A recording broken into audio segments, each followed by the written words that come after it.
Hey everyone, welcome to episode 3 of the Zeah only Ultimate Iron Man series. It's been over 2 months since the last update, so we'll be covering a ton of progress today. First, I just want to thank you all so much for the channel hitting over 300 subs a few weeks ago. That's a really crazy number, especially since I only have like 5 videos out right now. Also, I've been streaming this account sometimes, and will probably be streaming my Leeds progress some too. If you'd like to watch that, my Twitch and stream highlight channels are in the description. We're starting out with some construction, and I've got a pretty sizable stack of planks from doing organized crime. We're going to need a magic wardrobe to store the Wintertodt gear if we ever finish there. I'm still on the Tome of Fire grind, and we're at 343 kills right now without it. I've just done public games of Wintertodt until this point, but it's time to do some solos. In the Wintertodt worlds, I can expect to get anywhere from 2 to 4 loot rolls per 5-minute game. In solos, I can get up to 13,000 points or 28 loot rolls per kill. Unfortunately, I thought this number was 11,500 points during these solos, so I missed out on a lot of extra loot.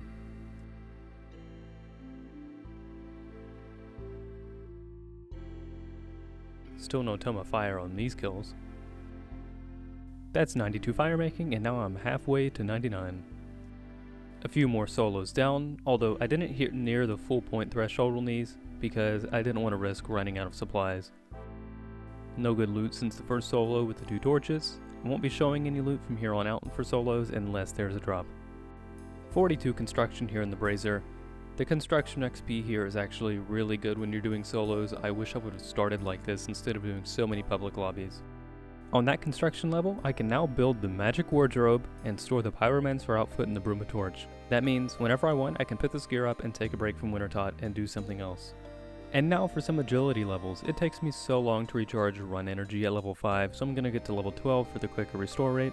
The Shajian chorus is level 5 agility with an extension at level 48, so my XP rates are going to be quite trash for a while. Back at the Wintertodt now, and that is 93 fire making. We might actually hit 99 here before we get the Tome of Fire. There's 94 fire making. I'm back to doing some public lobbies again because I don't feel like committing to long solo kills. I'm at 60 woodcutting now, almost entirely from Wintertodt, so it's time to go unlock the woodcutting guild by getting 75% Hasidious favor. This will be pretty fast and easy doing the fertilizer method again. That was such an annoying grind, but here is 75% now. And here's the woodcutting guild, and I can now buy a rune axe for 40k. I was doing some more organized crime and I finally got the rune semi-drop. This thing is going to be amazing. I think I'm like double drop rate. I just got the Tome of Fire. 410 kills. I am finally done at Wintertodt. This has been my home almost exclusively for over 6 weeks now. On top of that, I'm finishing up with over 1,600 burn pages, which is over 32,000 charges for the tome. I'll be able to use the tome for a very long time without ever needing to come back and get more pages. It's finally time to retire the power outfit and start the next journey. As much as I would like to stay here and get 99 fire making, almost all of my gaming time has been spent here for several weeks and I am ready to do anything else. It feels really good to be putting this stuff away. I hope I can take a very long good break from the Wintertodt. Now that I'm done at Wintertodt, I can finally start training combat again without worrying about raising my HP level. I don't have any specific goals right now, I just need some better melee stats, which will be really easy with the new Rune Semi. I just got to 59 strength, and now it's time to go take a break and train some other skills for a while. First up is thieving. I'll need to get level 57 eventually to be able to open the grubby chest, which will be the source of my best late game supplies including prayer potions, super restores, supersets, sharks, and a ton of catalytic combat runes. I won't be getting 57 right away, but I at least want to make some good progress towards it right now. A few thieving levels done, and it's time to go start Hunter, which I'll need both for the Archaeus house quest and for gaining Piscarilius favor through collecting sandworms, which I'll need level 15 for. There's a snare spawn here in Land's End, and some level 1 birds outside of Mulch. And there is 2 Hunter after 10 whole minutes. I finished up 15 Hunter and came back to Sand Crabs to do some more melee training. 50 attack and defense and 66 strength done. Progress is coming very quickly now. Buying a ton of runes now because I didn't realize the Tome of Fire had a level 50 magic requirement, so I'm going to take care of that real quick. Now I'm back on Crabclaw Island on my way to 50 magic. This should be easy. I ran out of runes 4k XP away from 50 magic, so it was time to do some melee again. I'm up to 70 strength and 62 attack and I can hit pretty hard now. I refuse to ever run out of runes again, so here is 15,000 of them. Before I finish up with 50 magic, I want to get overhead prayers. The best method to do this for me right now is to collect big bones in the giant's den and bury them there. I'll need to bury about 3,300 of them to get to 43 prayer for all the protection prayers.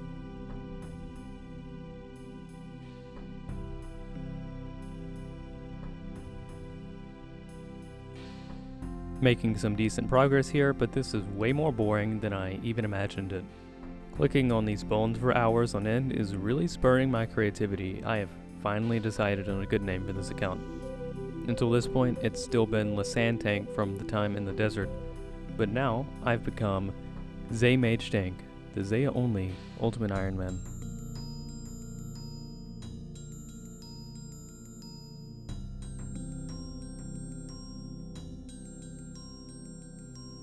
Still going at it, getting pretty close, probably about an hour or so left at this point to 43 prayer.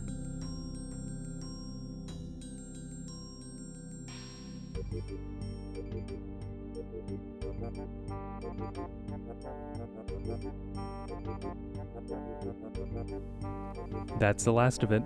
8 hours later, and here are my overheads.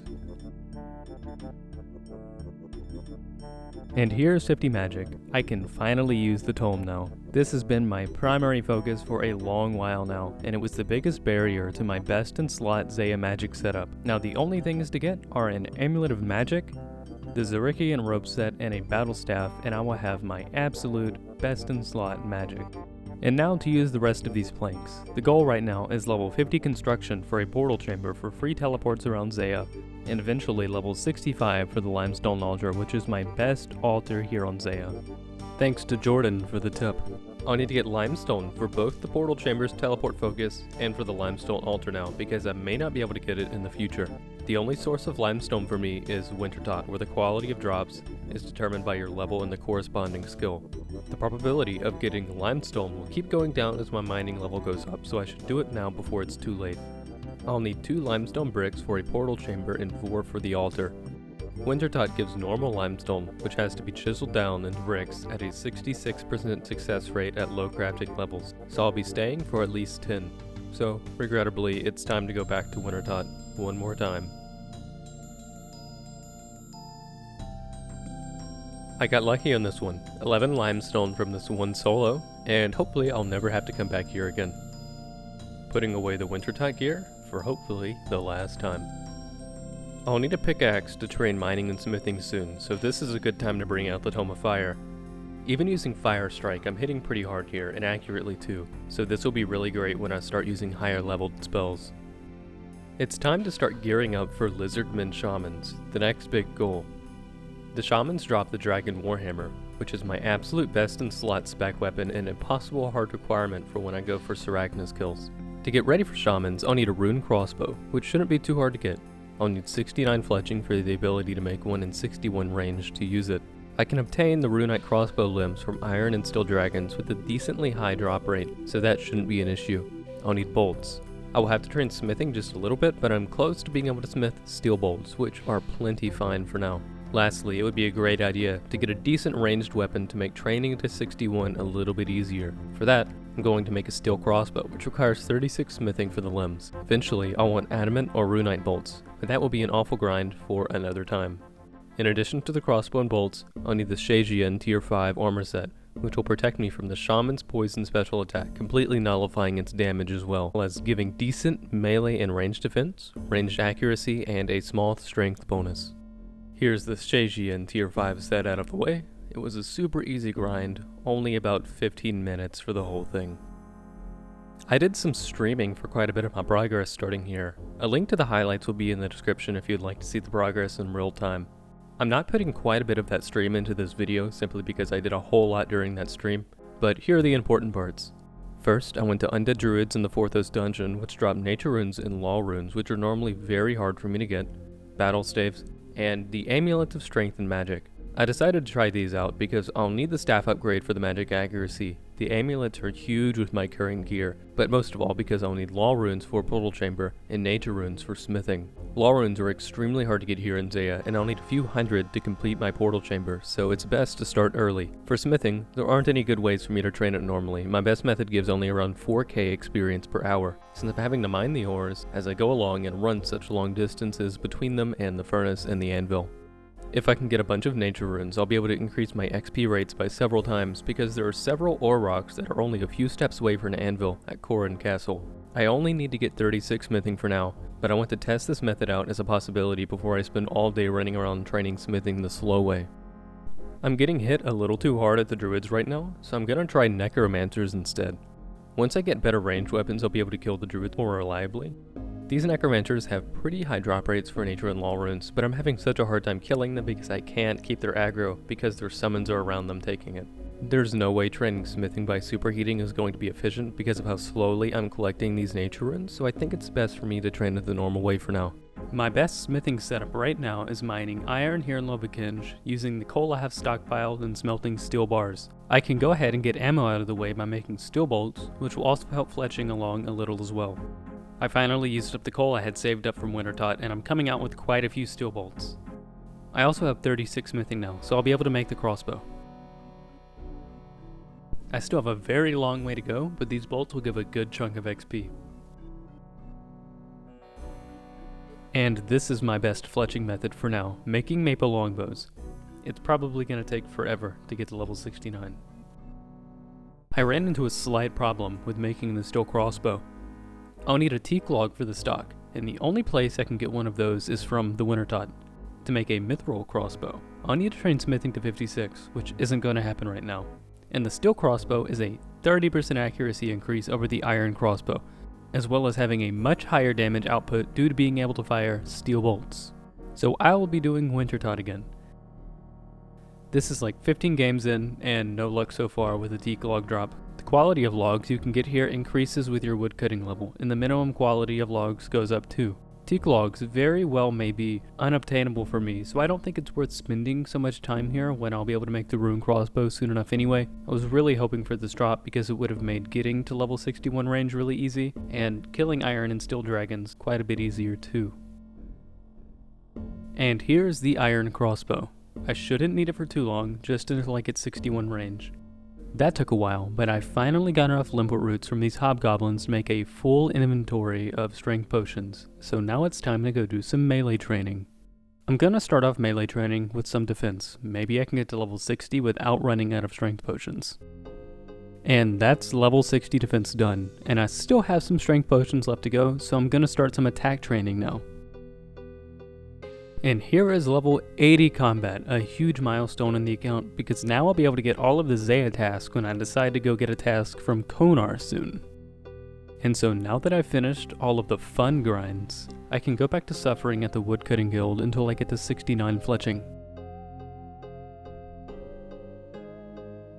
And that's level 2 Slayer from only random events. 8 more levels and I can finally do the Corin quest line.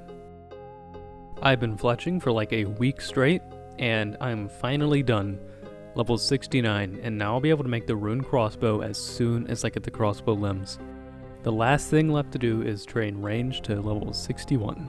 That was a quick and easy 11 range levels. 61 done. I can now wield the rune crossbow. And now it's time to go kill some iron dragons for runite limbs. I have a couple of plans, but I suspect it's going to be quite the task to kill them with my gear and level since I don't have any dragonfire protection. So that's a fight for another day. All of the progress I made in this video was done a while ago. I'm actually almost done with episode 4's filming. I'm hoping to wrap that up within a week or two. And it's been a while since episode 2, and I don't want to wait until the next episode to be very long. Other than the drops at the very beginning of the video, this was mostly just a bunch of small progress in this video, but I am super excited about episode 4. It's definitely going to be the most interesting video yet. Thank you all for watching, and I'll see you next time very soon.